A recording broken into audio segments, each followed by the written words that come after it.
Hello Trà Vinh xin chào các bạn. Hôm nay thì mình sẽ hướng dẫn một cái công thức rất là đặc biệt luôn. Có thể làm ra nè, bánh cuốn, bánh ướt, hay là mình làm cái bánh tráng để mình cuốn tôm thịt với rau cải. Cùng với công thức này cũng có thể cho ra cái bánh phở mình ăn cùng với nước súp phở luôn ha. Bánh tráng mè cuốn tôm thịt thì mình chấm với cẩm tương hoặc là nước mắm chua ngọt. Ngoài ra thì nếu mà bánh cuốn bánh ướt thì các bạn chan thêm nước mắm chua ngọt để ăn cùng. Bây giờ thì mời các bạn mình cùng xem video nha. Đầu tiên mình chuẩn bị ở đây là 100g bột năng thì mình lựa bằng chén vậy nè. 100g bột gạo, loại nào cũng được hết. Và bên đây là 50g bột mì đa dụng. Tổng lượng bột mình dùng là 250g ha. Mình có từ 650 cho đến 750ml nước tùy theo các bạn thích cái bánh dai nhiều hay dai ít. Thêm chút muối. Bên đây thì mình có mè trắng và mè đen luôn cho nó ngon. Đầu tiên sẽ pha bột ha. Công thức này mình kết hợp với bột mì đa dụng sẽ cho ra cái bánh nó có cái độ dai mà dai mềm. Thì mình cũng có thể làm bánh tráng cuốn hoặc là bánh phở. Nước thì mình sẽ cho vô hết luôn một lần nha. Rồi các bạn trộn bột. Bột năng thì giúp cho cái bánh tráng của mình nó dai nè. Có thể làm với bánh ướt, bánh cuốn thì kết hợp bột năng và bột gạo. Còn ở đây mình cho thêm cái bánh tráng mè nữa cho nên là mình sẽ kết hợp với bột mì đa dụng. Trộn xong thì mình để yên tiếng đồng hồ. Bây giờ đi chuẩn bị đến phần rau để chút nữa mình cuốn. Rau ở đây mình có cải salad lụa, mình có thêm rau thơm các loại nữa. Rửa sạch xong thì các bạn xắt nhỏ nhỏ ra ha. Mình trộn cho nó đều một chút nữa các bạn cuốn vào bánh tráng nó sẽ đều hơn, thay vì mình để nguyên cọng. Xắt ra hết tất cả xong rồi cái mình để qua bên cái dĩa để chút nữa mình cuốn cái là nó nhanh.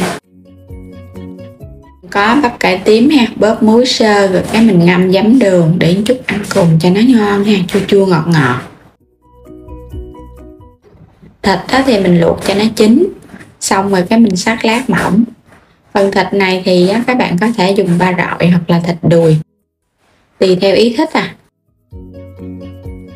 Có thêm tép luộc chín rồi cái lột phần vỏ mình bỏ đi và để chung vô thịt một chút nữa mình cuốn luôn. Quay trở lại phần bột mình để yên tiếng đồng hồ. Bây giờ các bạn sẽ chắc hết các nước ở trong ở trên mình bỏ đi nha. Cái nước này là lọc bỏ cái tạp chất nè, bụi bặm thì mình sẽ bỏ đi cái phần này. Bỏ đi bao nhiêu thì các bạn sẽ bù lại bao nhiêu nước nha. Rồi mình thêm vào đây muỗng canh dầu ăn, cho muối và thêm mè vô luôn. Trộn thật là đều lên. Nếu mà các bạn có thời gian nhiều thì mình lọc 2 nước là cái bột của mình nó dai ngon lắm mà nó không có bị hao mùi bột nữa. Quét sơ một lớp dầu làm nóng chảo. Rồi mình sẽ cho bột vô. Đây là mình làm cái bánh này nó sẽ hơi dày nha. Mình cho 2 giá bột luôn. Rồi đậy nắp lại chờ một chút xíu.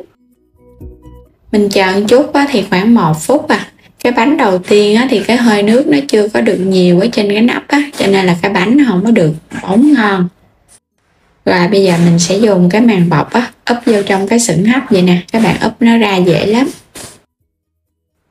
Tiếp tục từ cái bánh thứ hai bắt đầu cái bánh của mình nó sẽ ẩm và nó ngon giống như là mình tráng bằng cái nồi hơi vậy đó. Nó không có bị khô cái bánh đâu. Cứ đậy lại và chờ một chút. Quay qua đây mình sẽ úp ngược nó xuống nè. Và các bạn nhớ thoa dầu ăn ha. Mỗi một cái bánh thì mình quét sơ một lớp mỏng dầu để hai chồng lên nhau nó không có dính. Tiếp theo mình sẽ lấy cái bánh này ra. Bánh rất là bóng mềm nè ha. Nhìn nó ngon. Làm xong hết rồi nè. Thì cái lượng công thức này mình làm được khoảng 20 cái bánh cái bánh dày nha. Còn nếu mà các bạn đổ cái bánh nó mỏng hơn có thể tăng thêm nhiều bánh. Dày ngon nè, bóng và mềm, có độ dai mềm chứ không phải là nó dai nhiều quá. Bánh này thì là mình làm đặc biệt là cái bánh cuốn với tôm thịt, bánh tráng cuốn.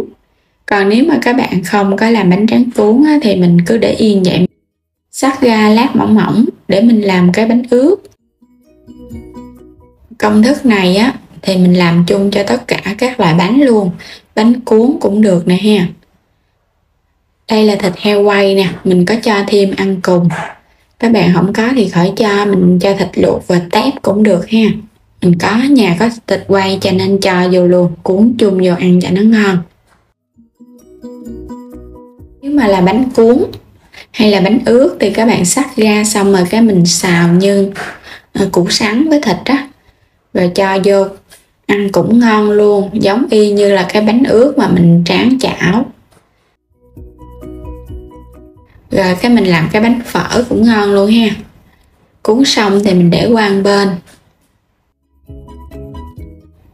Bánh phở thì mình xắt sợi, xong rồi cái mình xé nó ra. Các bạn nấu thêm một nồi nước súp phở nữa, thì mình có bò viên với thịt bò tái là ngon rồi. Làm đơn giản mà ăn rất là ngon nha. Ngoài ra cái công thức này á, thì các bạn có thể nấu đậu xanh chín rồi cái mình trộn chung với dưa nạo á, cuốn làm bánh ướt ngọt cũng ngon luôn ha. Rồi cái chấm cùng với đường muối me. Mình thấy cái công thức này đơn giản mà áp dụng được rất là nhiều món bánh.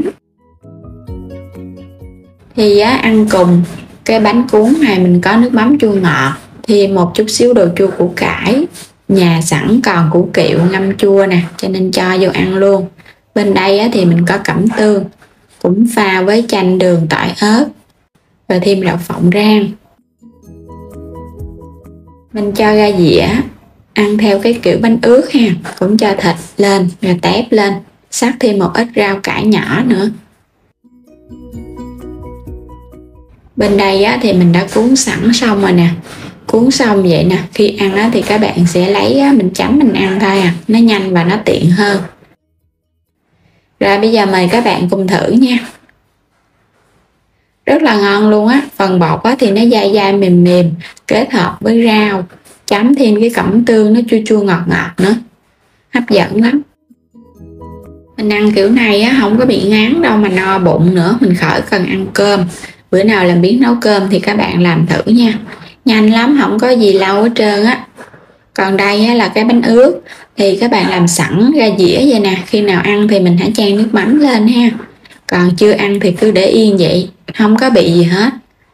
Đến đây á, mình chúc các bạn ngon miệng với món bánh tráng cuốn đặc biệt này, có thể áp dụng nhiều loại cho nhiều món ăn khác nhau. Bây giờ thì xin chào và hẹn gặp lại các bạn ở những video tiếp theo. Nếu như chưa đăng ký kênh thì vui lòng đăng ký kênh ủng hộ mình nha.